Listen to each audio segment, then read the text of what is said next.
Ndabaramukije abakunzi ba Eric Burundi TV aho muherereye hose mu gihugu cy'u Burundi. Ati nimba utari bwakande subscribe kanda subscribe kugira ngo ukomeze gukurikirana ama update ibiganiro byose bica kuri Eric Burundi TV. Kuri no ncuro ndi kumwe n'umwubahwa reka tumuramutse. Ati yambo nyakubahwa. Yambo cyane mumenyesha makuru. Murakoze cyane. Hama no munsi ndabashimiye kubona mwatushoboye kuduha umwanya wo kuganira namwe. Nyakubahwa twe twifuza abari kutura muri kano kanya bashoboye kumenya akazina kanyu, kumbure hari abatabashije kukamenya n'ibikorwa musanzwe murongoye muri kano karere. Murakoze cyane. Turabanje kuramutsa abarundi n'abarundikazi bari ngaha ku butaka bw'u Burundi, ndetse n'abakurikirana ibiganiro by'iteleviziyo Eric Burundi TV. Turabaramukije cyane. Hama ku mazina nitwa Vianney Manirambona, nkaba ndi umukozi w'ikigega kijeje guteza imbere imigambi mito mito mu makomine aricyo Fonds de Microcredit Rural muri komine ya Nyanza. Ego murakoze cyane. Kuri ico twashaka kumenya Fonds de Microcredit Rural byoba bisigura iki ku barundi badatahura ururimi rw'igifaransa? Murakoze. Fonds de Microcredit Rural ni ikigega kiri mu makomine yose agize kino gihugu cyacu cy'u Burundi. Kikaba kiri mu makomine, gikorera mu makomine yose agize iki gihugu cyacu. Fonds de Microcredit Rural ni ikigega kijeje gusahiriza abene gihugu bari mu makomine atandukanye, biciye mu burimyi n'ubworozi ndetse n'urudandazwa ruto ruto. Ishirahamwe musanzwe murongoye muri komine Nyanza cyane novuga musanzwe muhagarikiye, ugerageje kuraba ku bene gihugu byoba ribungura iki? Murakoze cyane. Ishirahamwe dusanzwe turongoye hano muri komine Nyanza ni ishirahamwe rikorana n'abene gihugu biciye mu migwi, ho leta yiyumviriye ko ni gute yosahiriza umwene gihugu muri twa tundi abasanzwe ariko ararangura. Hano muri komine Nyanza ntihasigaye nyuma.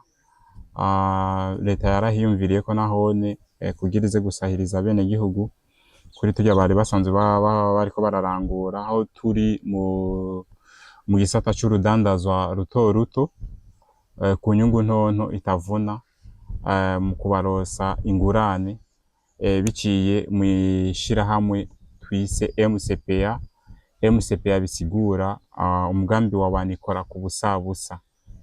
Ni barya abantu bateye intambwe, bafise agatahe gatoya, leta yiyumviye ko yobasahiriza muri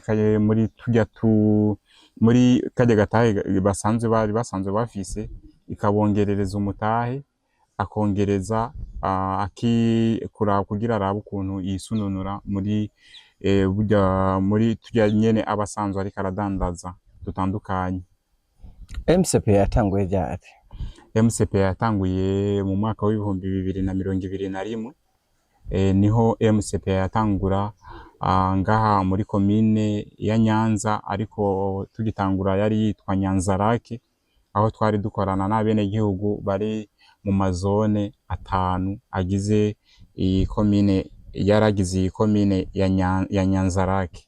Ariko ubu turiko turangurira ino migambi canke ino MCPA iri kirangurira mu mazone 9 agize iyi komine ya Nyanza.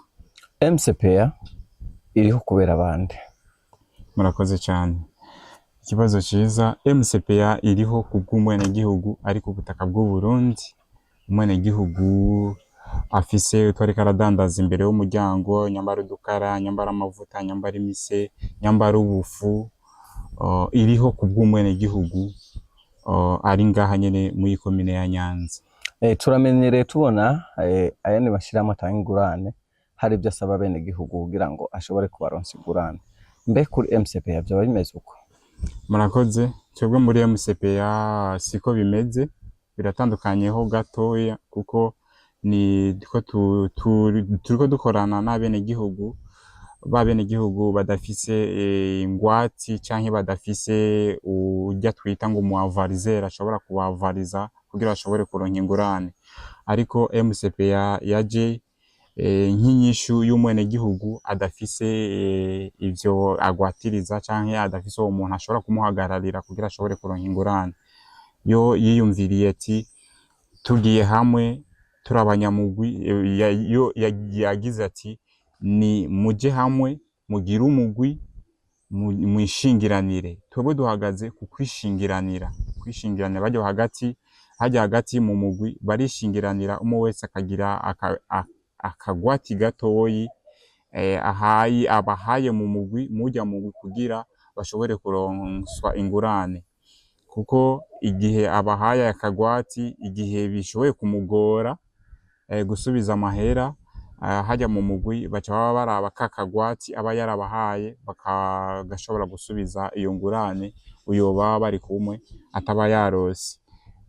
Nuko bisanzwe bimeze. Mbe burya MCPA irashobora guha umwene gihugu ingurane ari umwe? Murakoze. Oya, MCPA ntishobora guha ingurane umwene gihugu ari umwe, bisaba yuko bagira umugwi.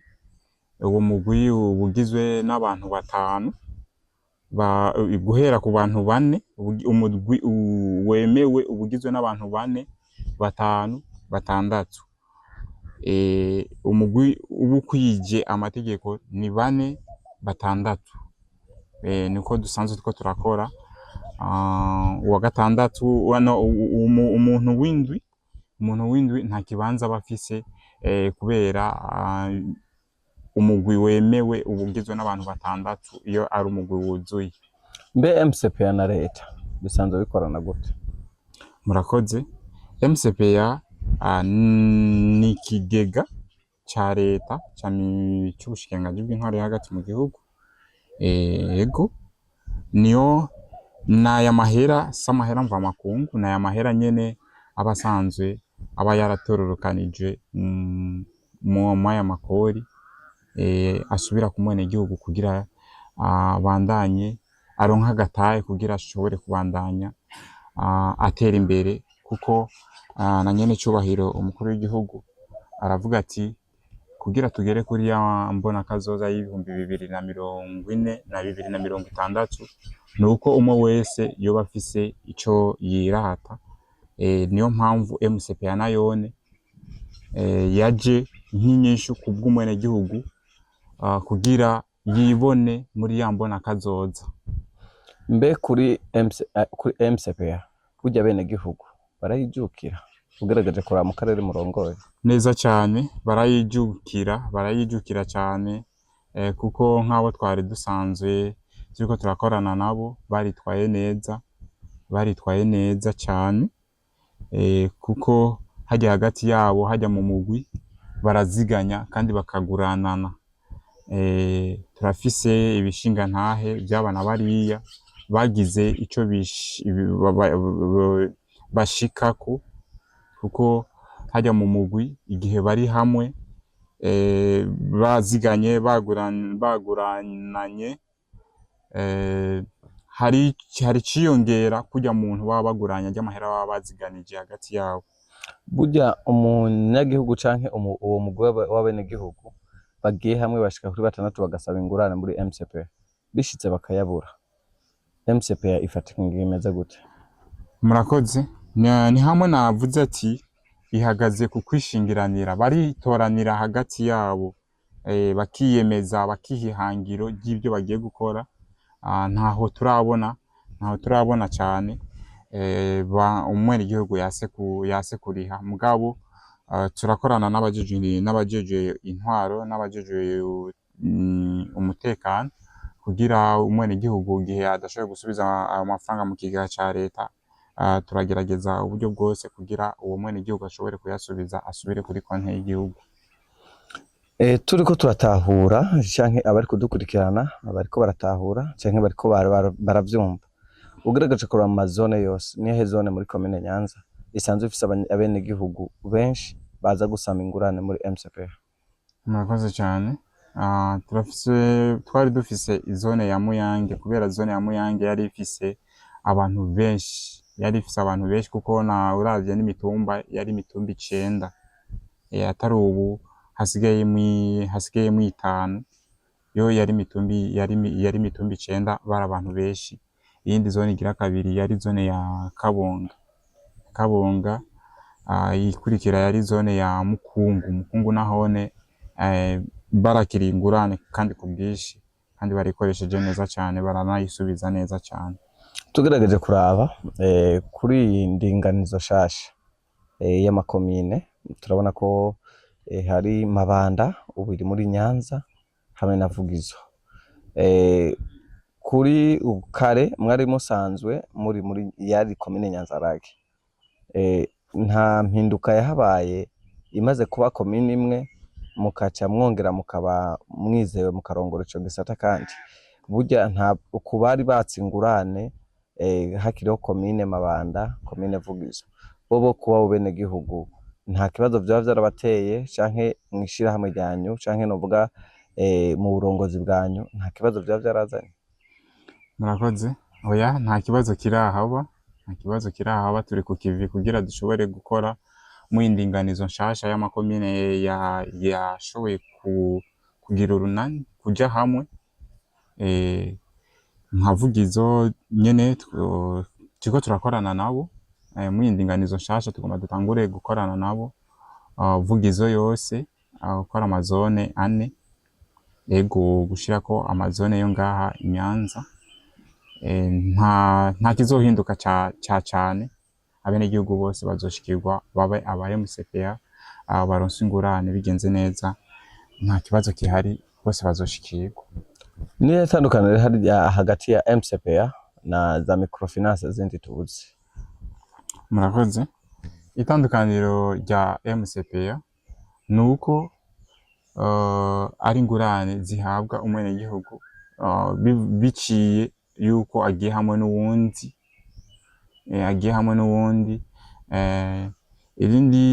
Irindi tandukaniro nuko yandi ma microfinance hari vyarinda kwaka kugira ujya mwenegihugu ashobore koroherezwa kugira ashobore kuronswa iyo ngurane, hari vyarinda kwa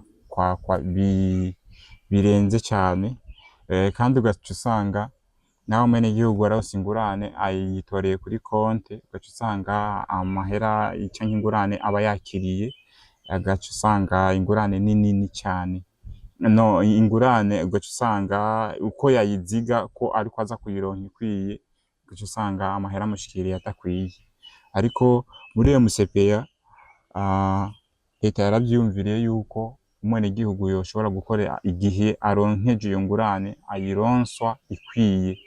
Abenegihugu rero ubu ntibakiyaronka biciye kuri konte buguruje, ariko ubu bayaronka biciye ku matelefone yabo, ku dutelefone twabo ngendanwa.